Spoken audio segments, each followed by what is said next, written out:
All right, so get ready because today we're diving deep into some real-world English. Sounds fun. It is. We're going to be looking at all those phrases that you use every day to help you sound more natural, right? More confident when you're speaking English. It's going to be like having a whole toolbox full of... Ooh, I like that.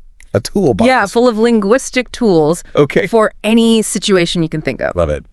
And our source material today is this super fun podcast called English Podcast 2.0. Okay. And it's hosted by these two people, Liam and Emma. And they're really lively. They bring a lot of humor to it. Yeah. But we're not just going to rehash the podcast for you. Right. We're going to go deeper. We're going to analyze the nuances of these phrases. Right. See how they can empower your communication. Ooh. I love that. I'm excited. So let's just jump right into it. I think the best place to start is with that scenario we all know too well. Oh, yeah. The morning rush. I was just thinking about that. Liam and Emma call it morning madness. Morning madness. And let's face it, who hasn't had those mornings where you're just like, where are my keys? Where's my phone? Yeah, or your socks. Or my socks. Yeah, or battling the sock monsters. Sock monster. I like that one. That's a good one. Yeah. But they had some great phrases on the podcast for those moments. Right. Like we've all been there scrambling around, muttering, where's my alarm clock? Or like, oh no, I overslept. Right. Or even, get up, we're going to be late. Oh, yeah. You got to get the kids out the door or whatever. Right. Everybody's got to get going. It's almost like a universal script for mornings everywhere. Yeah. But what I think is so interesting What's that? is that these simple phrases, you can just adapt them to any situation. Oh, that's cool. So like you could swap out alarm clock for keys or phone or wallet, anything that tends to disappear in the morning when you're in a rush. Yeah. So it's like you have this linguistic Swiss Army knife. I love that analogy. Oh, thanks. Yeah. Ready for whatever the morning throws your way. Yeah. And speaking of making things easier, Okay. I really liked Liam's tip about using humor. Ooh, humor is always good. Yeah, instead of just saying, where are my socks? You could say, I think the sock monster got me again. Uh-huh.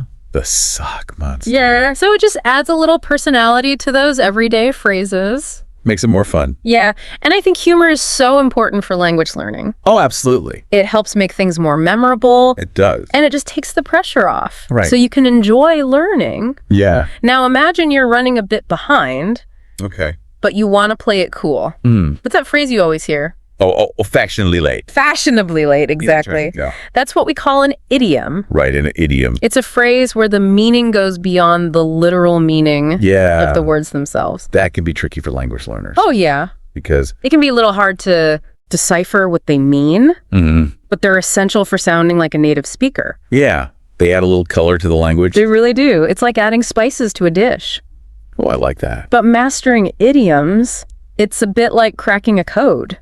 It is. How are you supposed to know that fashionably late doesn't actually mean you're dressed to impress? Right, exactly. It's all about the cultural context. Yeah, and sometimes their meanings can be a little confusing. Have you ever run into an idiom that left you completely baffled? All the time. I know. Yeah. All the time. It's like hitting a linguistic wall. Totally. But I find that once you understand the story behind it or the cultural context, it suddenly clicks. Yeah. And then you can use it confidently. Right. And the more you master, the more fluent and natural you sound. Absolutely. Okay, so we've survived the morning madness. Yes, we have. And we managed to get ourselves out the door. Hopefully without losing any socks to monster. Yeah. To the sock monster. Yes. But now I think we need a caffeine boost. Definitely. Where do you usually go for your morning coffee? Well, I'm a creature of habit. Okay. So I tend to gravitate towards my local coffee shop. I get that there's something comforting about a familiar routine. Yeah. And a coffee shop is actually a great place to practice your English. It is. It's like a little social hub. Yeah. You can listen to people's conversations. Yeah. You can observe how they interact. Right. Maybe try out some phrases yourself. Yeah. What phrases do you recommend for the coffee shop? Well, you need to know how to order your drink. Of course. So you could keep it simple. You could say, I'll have a cappuccino, please. Okay.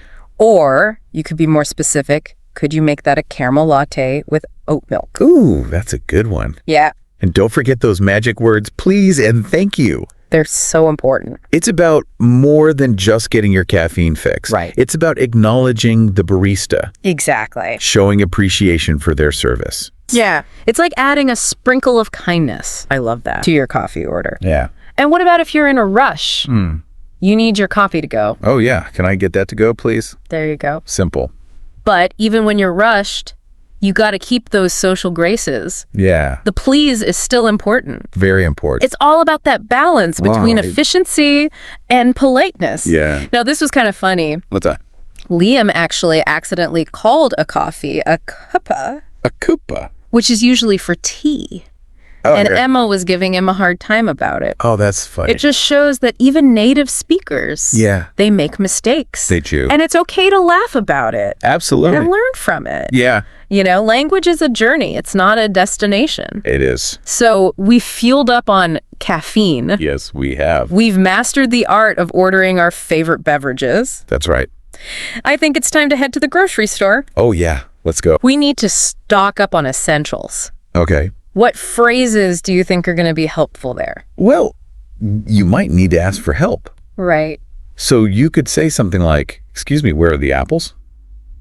Okay. Or if you can't find what you're looking for, Yeah. you could say, do you have any more in the back? Oh, that's a good one. Yeah. It shows initiative. Yes, it does. It shows resourcefulness.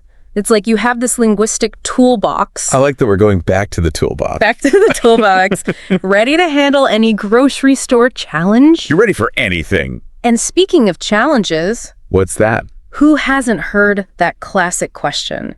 Did you remember the milk? Oh, so many times. You always forget the milk. I do. But I think that phrase just shows Yeah. how language reflects those shared experiences. It does. Those little moments that connect us all. Yes. It's like code for don't forget the essentials. Yeah, But sometimes even with the best of intentions, we forget something we do. or we make a mistake. Right. And I think there's a great idiom for that. What is it? Don't cry over spilled milk. Don't cry over spilled milk. It's more than just a saying, though. I think so too. What do you think the deeper meaning is? Well, I think it's encouraging us to accept Yeah. that some things we can't change. Right. Focus on finding a solution Yeah. instead of dwelling on the past. Okay. Because mistakes happen They do. and we can learn from those, then move on. That's a powerful perspective. I think so too. It's like a mental reset button, I like that. reminding us to let go of the little spills Yeah, and focus on what really matters. absolutely. So we've navigated morning madness. Oh, did. We fueled up at the coffee shop. Yep, And we even conquered the grocery store. that's right. I think we're ready for the workplace now. Ooh, the workplace. Huh? That'll be interesting. It will be. Yeah, Are you ready to delve into I am. the world of professional communication? Let's do it. Okay, so what are some essential phrases for the workplace? One of the most important things is asking for help. Oh, for sure. So you could say, could you help me with this task, please? Yeah. Simple but effective. Oh, it is. And it shows that you're willing to learn Right. and collaborate. It's so important in the workplace. Yeah. And it's equally important to apologize Yes. when you make a mistake. You will. You will. Yeah, we all do. Everybody does. So something like, I apologize for being late.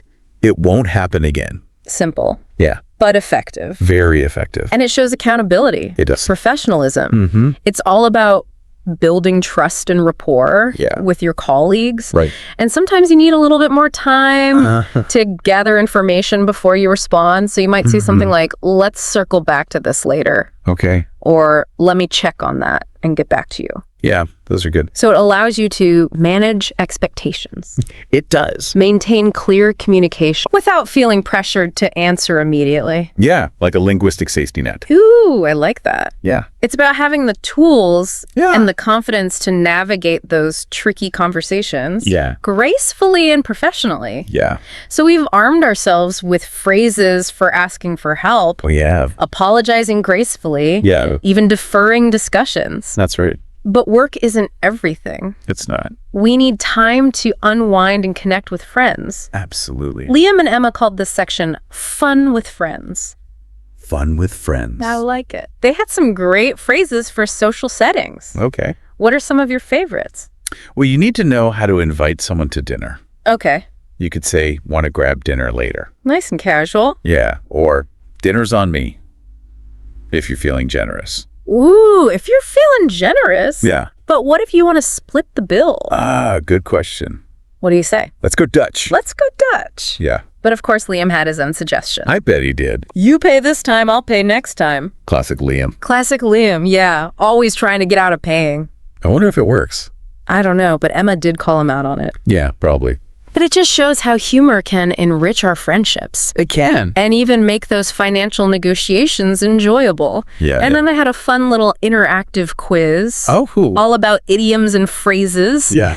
It was a clever way to reinforce the importance of these little nuances. Yeah. For achieving fluency, cultural understanding. Yeah. So we've successfully navigated the morning rush. We have? We fueled up at the coffee shop.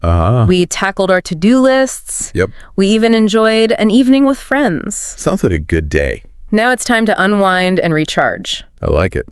So Liam and Emma, they had some phrases for these relaxing moments. Okay. What are your favorites? Well, I like time to kick back and relax. Yeah? Or I'm going to binge watch my favorite show. Oh, yeah. It just Sounds nice. sounds nice. It's all about self-care. Yeah. Giving ourselves permission to unwind.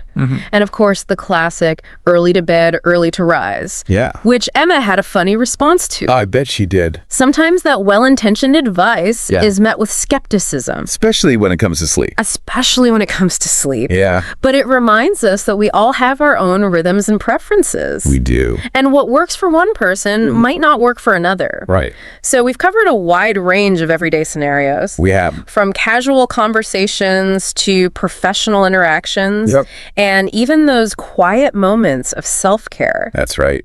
What are some of the key themes that you've noticed throughout this deep dive? Well, what stands out to me is how adaptable and flexible language can be. Yeah. You can use the same phrase in different contexts. Right.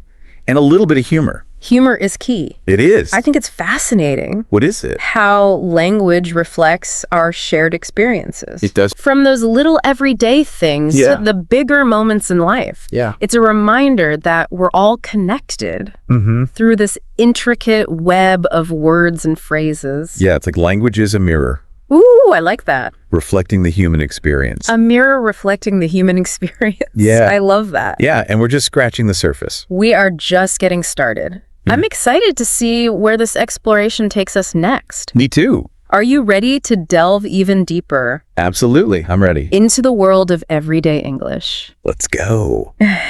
Welcome back. It's been so fun exploring these everyday English phrases. I know, it's amazing how much we can learn Yeah. from something as simple as a casual conversation. Right. And Liam and Emma from English Podcast 2.0. Yeah. They did a great job showcasing just how versatile and rich everyday language can be. They really did. And I think one of the things that makes their approach so effective What's that? is that they focus on those real life scenarios. Right. Things that we can all relate to, Right. like the morning rush, getting coffee, going to the grocery store. Absolutely. They give us this toolbox of phrases. Love the toolbox. Back to the toolbox Yeah. that we can actually use in our own lives. Yeah. So let's revisit some of those scenarios. Okay. What insights can we glean? All right. We started with those relatable morning moments, you know, Yeah. the struggles of getting out the door. It's universal. It is universal. Yeah. What resonated with you from that section? Well, I was really struck by how they emphasized the flexibility of language. Oh, yeah. You know, phrases like, where's my sign, can be used for so many things. Right. It's like having a linguistic template Oh, I like that. that you can just adapt to any situation. Yeah, like a linguistic chameleon, Ooh, a chameleon. blending into any environment. Yeah, and I loved how they injected humor Yes. into those potentially stressful situations. It's so important. It is, you know, that sock monster idea. Yeah. Not only adds personality, but it makes those moments a little more lighthearted. Right. It can really diffuse tension Yeah. and create a connection. Absolutely. When you can laugh at yourself, Yeah. it makes those challenges feel less daunting. And it makes language learning Yeah. more enjoyable. More fun. Yeah. So let's move on to the coffee shop. Okay. You know, that social hub Yeah. where a simple phrase like, I'll have a cappuccino, please, Right. can open up so many possibilities. I love that you use the word possibilities Oh, yeah. because that's what I think is so exciting about language. Yeah, Every interaction is a learning experience, it is. a chance to connect Yeah, and expand our understanding of the world. right. And even something as routine as ordering coffee can be a chance to practice your English Absolutely. and observe how language is used in real life. Yeah, it's like turning an errand It is. into a language lesson. Mini language lesson. Yes. And it's not just about the caffeine. It's about interacting with the barista, Right. trying out new phrases. Yeah. Maybe even sharing a smile. And those politeness markers, please and thank you. Oh, so important. They make such a difference They really do. in creating a positive interaction. It's like adding a sprinkle of kindness I love that sprinkle of kindness. to your coffee order. Yeah. And I think that's something that Liam and Emma really emphasized What's that? throughout the podcast. Being mindful of how our words impact others. Oh, yeah. It's not just about getting your message across. Right. It's about creating that connection and understanding. Exactly. It's about recognizing that language is powerful. Yeah. You can build bridges with it. You can. You can create community Oh, absolutely. and inspire positive change. And sometimes even with the best intentions, things go wrong. They do. We forget the milk. Oh, yeah. We make a mistake. Happens all the time. And we get frustrated. Mm-hmm. But as Liam and Emma reminded us, it's important to remember, don't cry over spilled milk. That is such a good idiom. It is. It's not just a saying, though, is it? It's not. What do you think?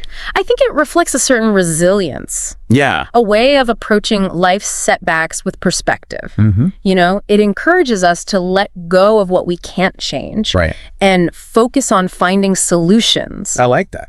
It's like a mental reset button, Yeah. reminding us to let go of the frustration. Yeah. And focus on what we can control. Exactly. And I think that's a valuable lesson. Yeah. Not just for language learning, Right. for life in general. It's about embracing a growth mindset Okay. where mistakes are opportunities for learning and improvement, I like that. not failures.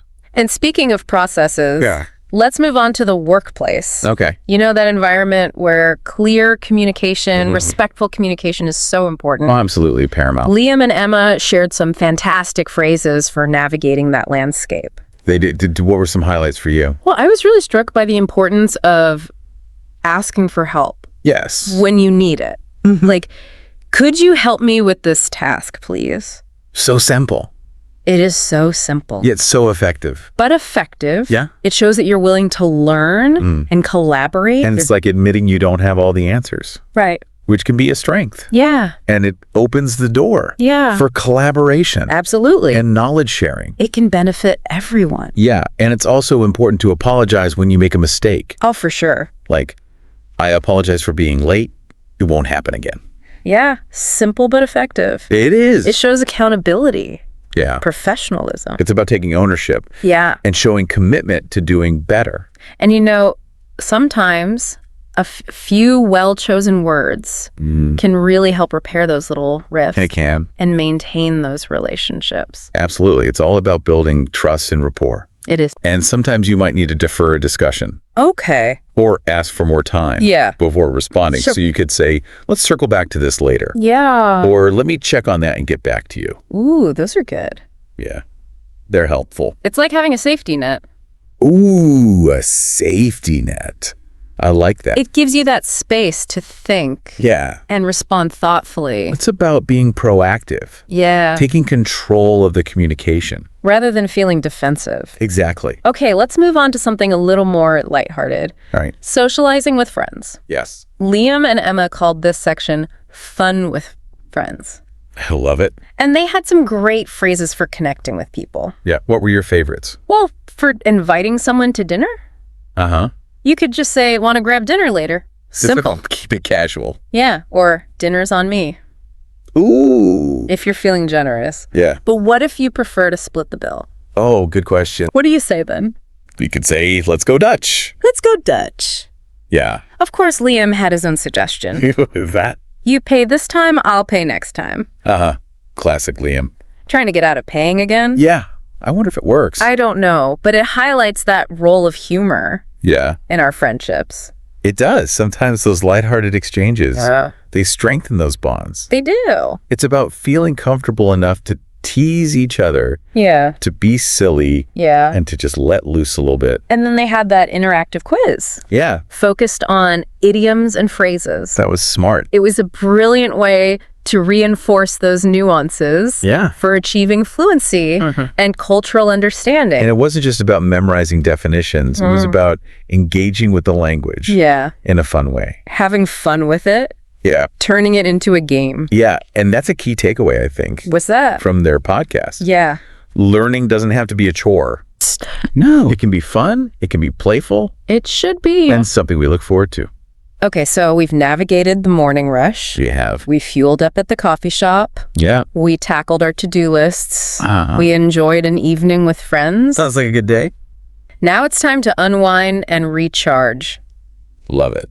So Liam and Emma had some great phrases for these relaxing moments. Oh, okay. What are your favorites? Well, I love the simplicity of time to kick back and relax. Yeah. Or I'm going to binge watch my favorite show. Nice. Yeah, it captures that feeling of just letting go of all those stresses. And just being. Yeah. It's about giving ourselves permission to unwind and recharge. And of course, there's that classic phrase, early to bed, early to rise, which got a funny response from Emma. It did. It did. You know, sometimes well-intentioned advice, especially when it comes to sleep, is met with skepticism. Especially if it means changing your sleep schedule. It reminds us that we all have our own rhythms. Yes, we do. Our own preferences.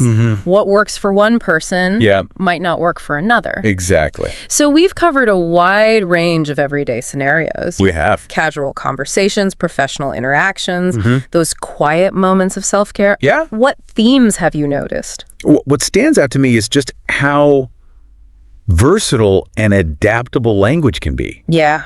You know, the same phrase can be used in different contexts. Yeah. And just a slight change in tone can completely change the meaning. Right. It's like language is a dance. Ooh, I like that, a dance. We're learning the steps and rhythms to move through these social situations. I like that. And Liam and Emma showed us that it's okay to stumble, to improvise. It's part of the process. It is. You know, and to find your own style. Yeah. It's all about embracing the journey. It is. Enjoying the process of discovery. Absolutely. And that's what makes language learning so rewarding. It does. It's that sense of constantly expanding our horizons. Yeah. Deepening our understanding of the world. Okay, so we've covered a lot of ground in this part. We have. Are you ready for a break? A break sounds great. Okay, we'll be back soon. Okay. To continue our adventure into the world of everyday English phrases. Looking forward to it. Welcome back to our deep dive. You know, we've been exploring all these everyday English phrases. We have, and I feel like we've been on quite the adventure uncovering all these nuances. We have, and it's all thanks to Liam and Emma from English Podcast 2.0, you know. Oh, they're so great. Their approach to language learning, it's just so refreshing and engaging. It is. They really show how fun it can be. Exactly. And I think one of the biggest takeaways What's that? is that language is always evolving. It is. It's dynamic. It's not about those rigid rules. Right. It's about embracing the fluidity. And creativity. And the creativity. Yeah. So let's reflect on what we've learned so far. Right. We started with those mornings, you know? Those crazy mornings. Those crazy mornings. The morning madness. Searching for missing socks. Right. Screaming, I'm going to be late. Yeah, we've all been there. But even in those moments, we found that language can be a source of humor. Yes. And resilience. Absolutely. You know, we talked about that phrase, where's my... Yeah, it's so adaptable. It's so adaptable. And then there's that sock monster. The sock monster. I love that one. It can really bring a smile to your face. You can, even when you're stressed. Even when you're rushing out the door. Yeah. And then we moved on to those social situations. Right, the coffee shop. The coffee shop, the grocery store. The grocery store. Even those workplace interactions. Sometimes those are a little tougher. Yeah. But we learned that those simple phrases like please and thank you. Yes, so important. They have such a big impact. They do. You know, they can create a more positive experience for everyone. It's about building those relationships. Yeah. Fostering a sense of community. And then there are those times when we forget something. The milk. The milk. We make a mistake. We all do. We get frustrated. Yeah, that happens. But it's in those moments we have to remember, don't cry over spilled milk. Such good advice. It is. And it applies to so much more than just spilled milk. It does. It's about learning from those experiences. And moving on. And moving on. Yeah. You know, we talked about those phrases for the workplace, like, could you help me with this task, please? Right. Let's circle back to this later. Yeah. And then those casual invitations like, Want to grab dinner later? Let's go Dutch. Liam and Emma, their energy and their humor, it really reminds us that learning a language doesn't have to be boring. No, it shouldn't be. It can be a source of joy, connection, and even laughter. Absolutely. So here we are at the end of our deep dive. It went by fast. It did. What are your final thoughts? For me, it's the realization that language is more than just a tool for communication. I agree. It's a reflection of who we are. I love that. It's how we connect with the world. Yeah. How we express our thoughts and feelings. How we make sense of everything. And we should embrace that journey. Absolutely. With all its ups and downs. Yeah. Every new word, every new phrase. It's an opportunity. It's an opportunity to expand our horizons. And deepen our understanding. So to everyone listening out there, we encourage you to do the same. Keep exploring. Keep exploring, keep learning. And have fun. And have fun with it. Yeah. Thank you for joining us on this deep dive. It's been a pleasure. We hope you enjoyed the journey. We'll see you next time. Until next time.